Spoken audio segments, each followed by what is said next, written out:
All right. So, with the Browns facing major injuries, an injury list that looks like a grocery list, people are calling into question, is this more sabotage?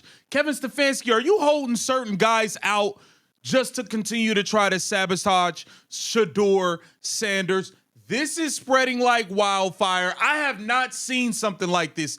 This is crazy work. Let's get into it. Welcome to Keep the Vision. Make sure you like, comment, subscribe, share the channel, hit that bell notification, hype the video. Let's not play no games. You know we get right to the work over here on KTV. I got a bunch of content to show y'all.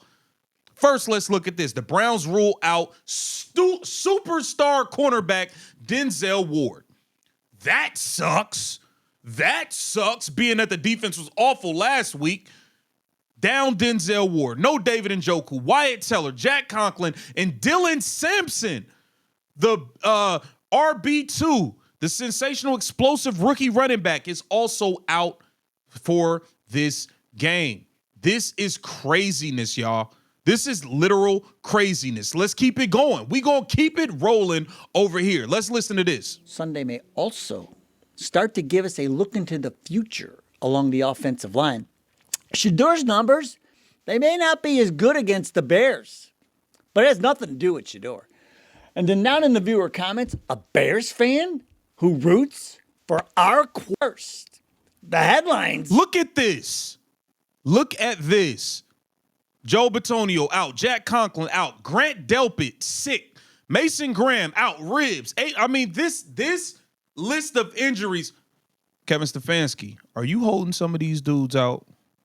Are y'all tanking? Are y'all trying to tank and get Fernando Mendoza so you don't have to play Shedeur? What's going on? I mean, it's the injury. Look at this injury list. We are the walking wounded. Bitonio, Conklin, Delpit, Graham, Huntington, Njoku, Sampson, Tillman, Teller, and Ward. Teller, Stefanski says, is the only one who will definitely not play. He will not rule out anybody else on this list. Well, Denzel Ward talked yesterday. So that we got all these people out. All of these people are out. We already know. You know what? We ain't even gonna play no. Let's hear what Skip had to say about this real quick, because we know Tommy Rees is trying to find his way out. Like, these coaches are quitting. They're trying to figure out their escape plan before they get fired at the end of this season. Pro Football Focus, what does it rank the Browns' offensive line right here, right now? Probably dead last. Dead last. Dead last.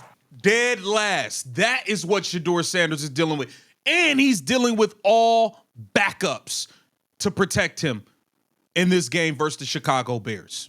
Come on, man. 32nd and last. What does it rank? Pro Football Focus rank the Browns receiving core right here, right now. Last. Dead last. I don't think so. that's Shedeur's got the worst Not the last. offensive line. I mean, not how they looked the last couple of weeks. I think he's like sneaky good.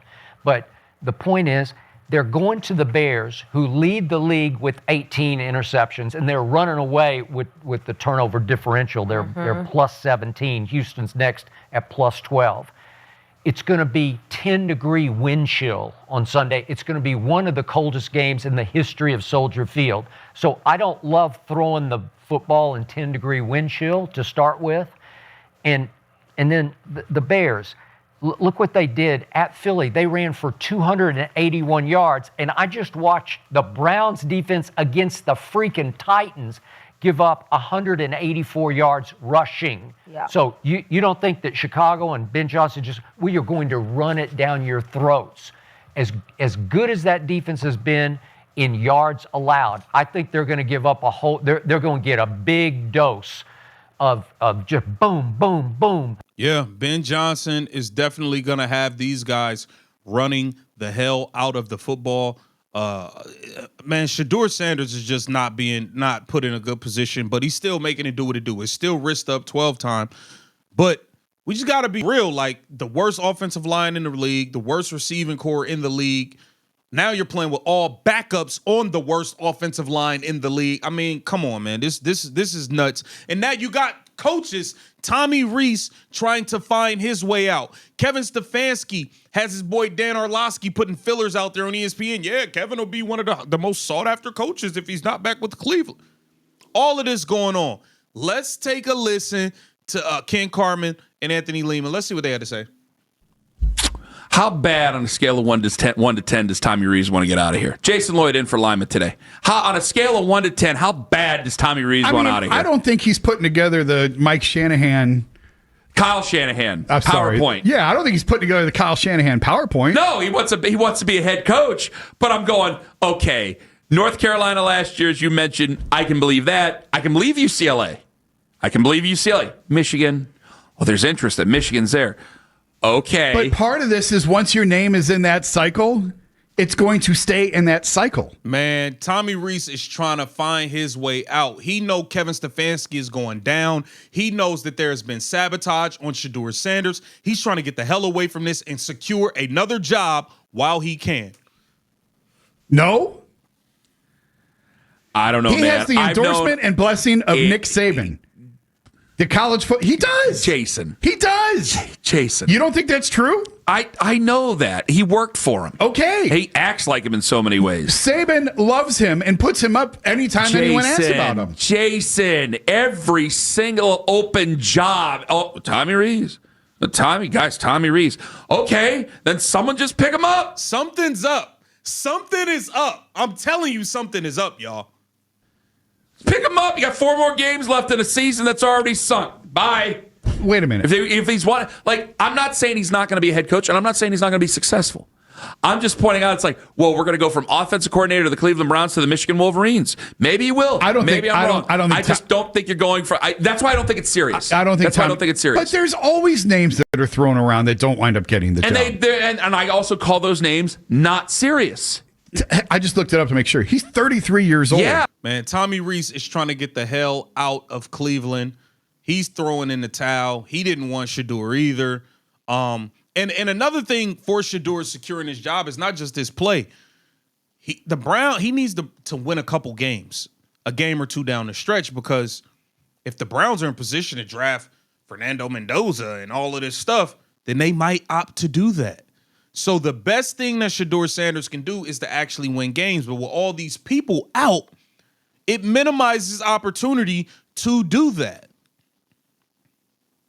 Is an interesting opportunity for Shedeur between the weather, between what the Bears defense is good at, what they're not good at. And so it's a good opportunity for Shedeur, unless you ask a fair amount of people who all of a sudden believe Shedeur, we should just expect him to stink on Sunday. Well, so I've noticed that in the past 24 hours or so, the tide has really turned. And I can't tell if it's because it's a lack of belief in Shedeur, which I don't really think that is. I think it's all circumstantial, which I think is something interesting.